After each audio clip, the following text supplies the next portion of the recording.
Welcome to Lotus Happiness, the virtual Dharma sanctuary to awaken the Buddha within you. Today, we are going to learn the Heart Sutra to understand the essence of the Buddha's wisdom. We will explore a few key words such as Bodhisattva Avalokitesvara, Prajnaparamita, Sunyata, 5 skandhas, and Supreme Perfect Enlightenment.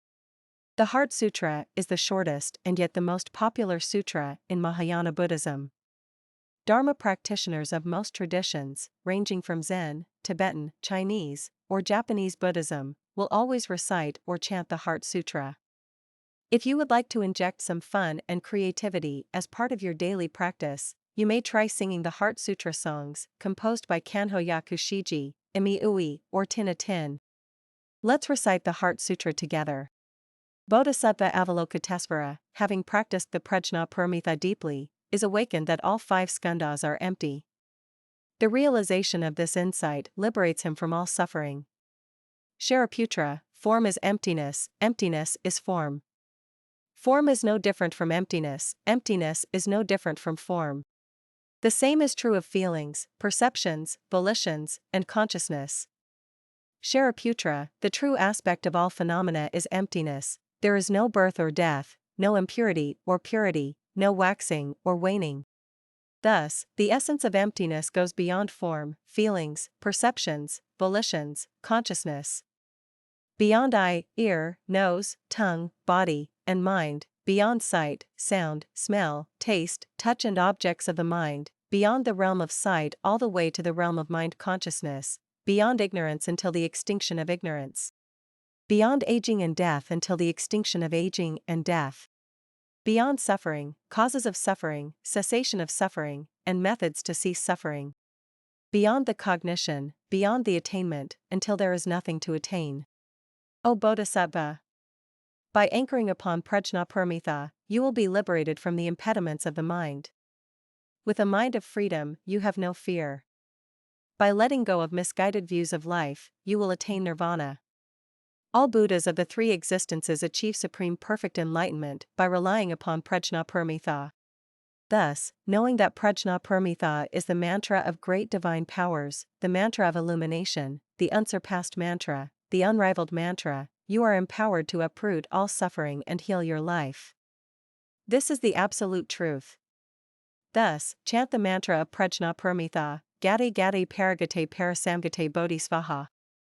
It is interesting to note that the Heart Sutra begins with the name of Bodhisattva Avalokitesvara, the most popular bodhisattva of loving kindness and compassion. In Sanskrit, the name Avalokiteshvara means the Lord who gazes down at the world.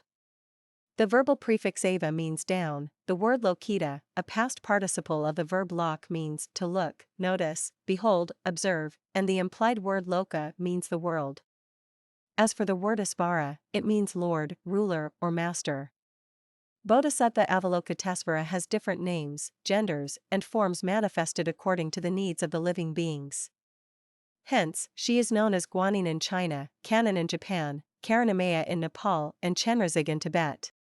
In the Heart Sutra, the Chinese name of Avalokitesvara is translated by Master Xuanzang to be Guanzi Zai, which is different from the more common name of Guan Shirin found in other Mahayana sutras. In Chinese, Guan means observe. Zi means self, Zai means presence. Combined together, Zai means effortless freedom. The name of Guan Zai teaches us to be mindful of the inner presence of effortless freedom within us. In other words, by focusing on our innate Buddha nature, we will be able to awaken the greatest potential within us to embody enlightenment in this lifetime. Guan Shirin means perceives the sounds of the world. While the name Guan Zai is more internal focused toward cultivation of the inner self, Guan Shirin is more external focused to help others attain Buddhahood. In chapter 25 of the Lotus Sutra, the Buddha expounds on the practice of reciting the name of Guan Shirin as a means to awaken the power of compassion and love within us. The essence of compassion is none other than the expedient methods. As the saying goes, different strokes for different folks. One size never fits all.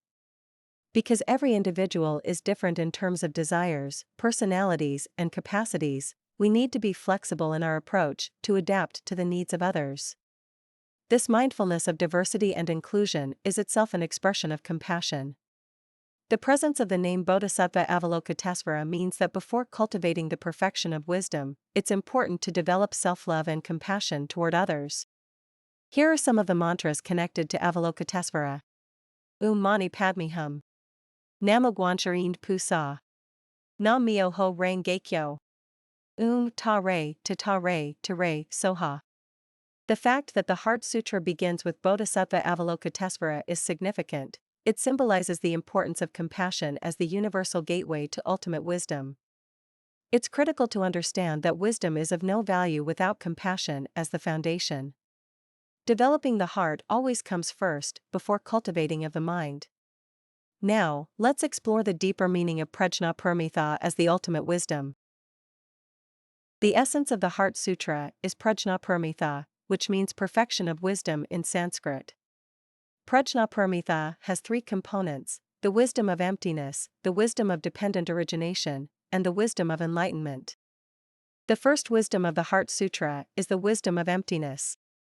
As Bodhisattva Avalokitesvara practices the path of enlightenment taught by the Buddha, he realizes there is no master in the form of a divine creator.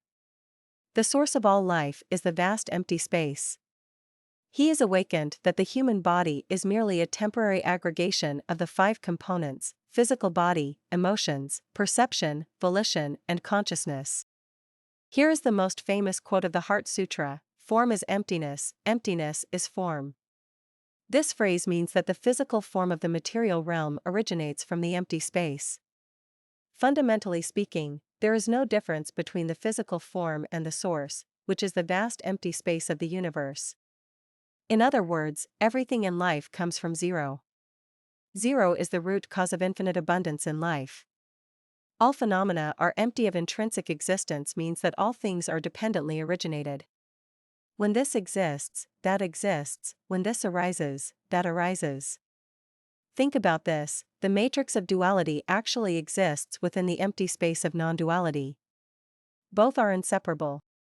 Nagarjuna, the most famous Buddhist philosopher, expounds that emptiness is an essential quality of all phenomena, which means that things exist in relation to other things. Chapter 14 of the Lotus Sutra states, Bodhisattvas Mahasattvas should view all phenomena as being intrinsically empty in order to correctly perceive their true nature, which has no topsy-turvy, no movement, no regression, and no evolvement.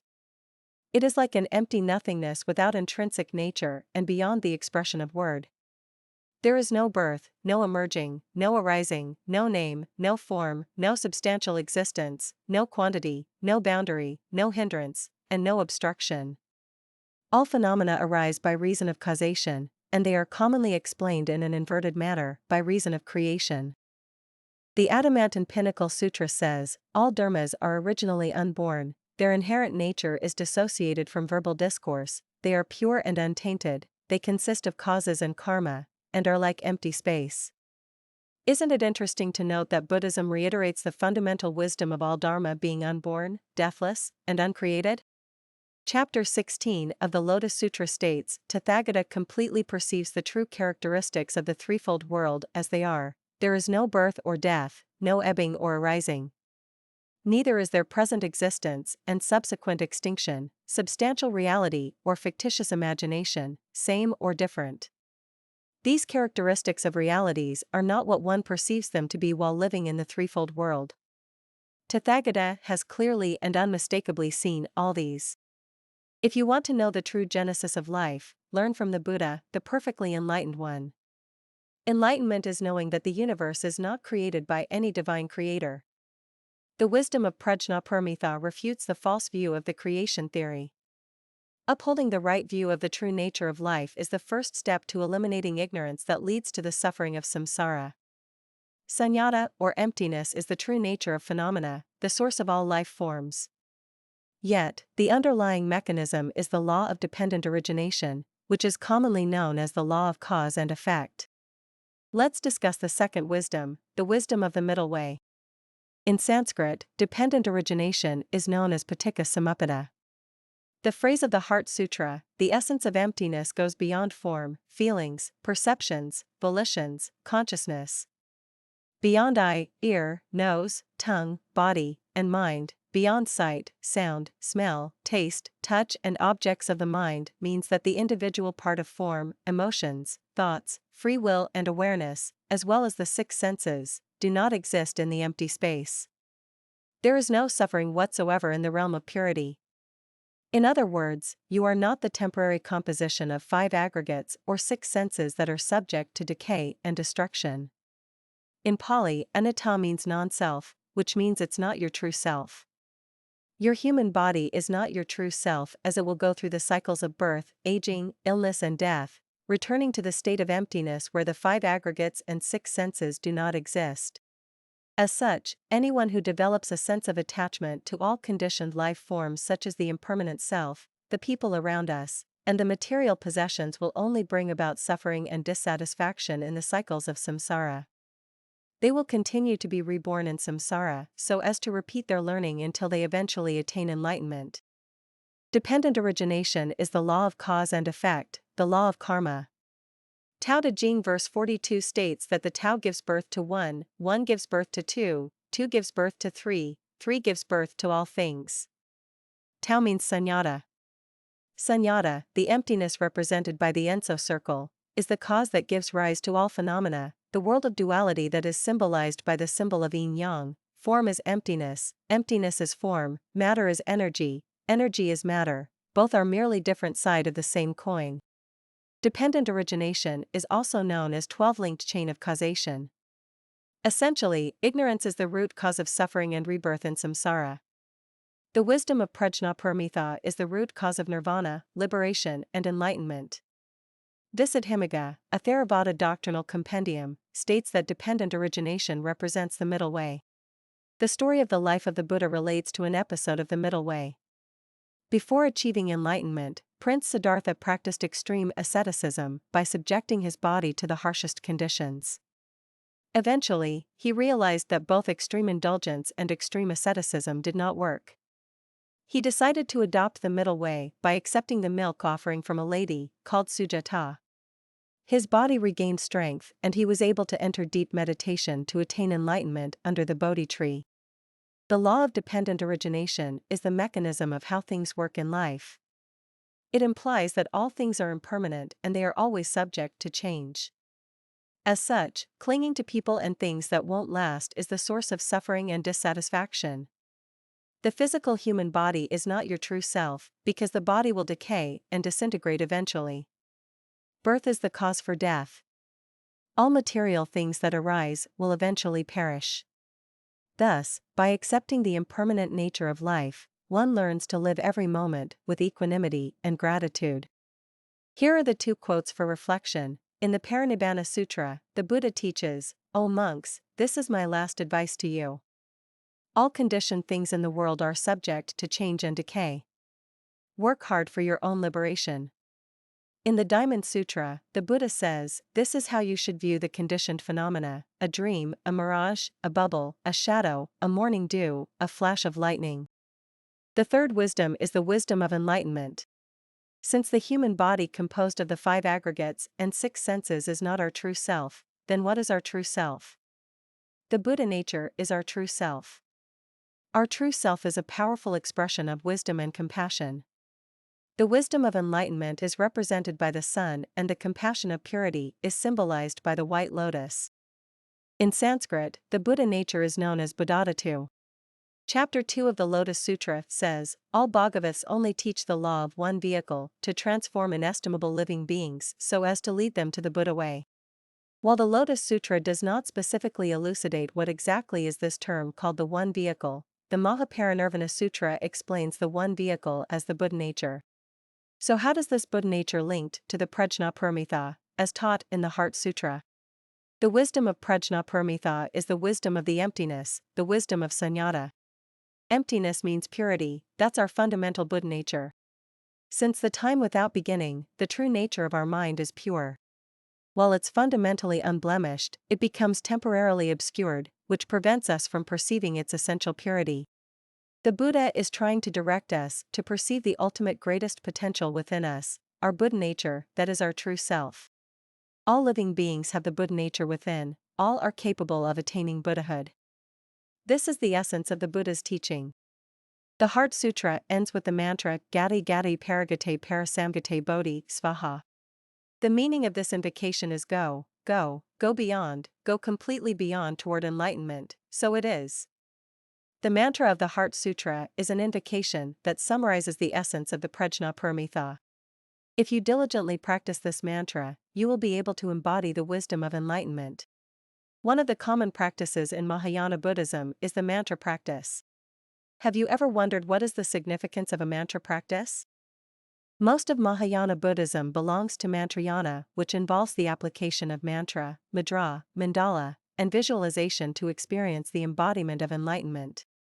Master Kukai, the founder of Shingon Buddhism in Japan, includes a quote from Nagarjuna in his work The Meaning of Becoming a Buddha in This Very Body. Only in the mantra teachings does one become a Buddha in this very body. A quote from Nichiren's Gasho, on attaining Buddhahood in this lifetime, if you chant Myoho Renge Kyo with deep faith in this principle, you are certain to attain Buddhahood in this lifetime. All three Buddhist masters, Nagarjuna, Master Kukai, and Nichiren, specifically states that the mantra practice is the gateway for one to embody enlightenment in this very lifetime. Do keep in mind that enlightenment is not a destination to be achieved, but an experience to be embodied in daily life. Thus, becoming a Buddha in this very body means having the conviction that form is emptiness, emptiness is form, which in turn denotes that one is empowered to transform suffering of samsara into the bliss of nirvana through the Dharma practice. Another important point about mantra is that it is an expression of bodhicitta. Chanting mantra is not just a dynamic form of meditation, it is the will, the aspiration, and the determination to achieve enlightenment for the benefit of all living beings. The Heart Sutra is the shortest sutra, and yet it encapsulates the essence of the Buddha Dharma. In summary, the three key points of the Heart Sutra are sunyata, dependent origination, and enlightenment.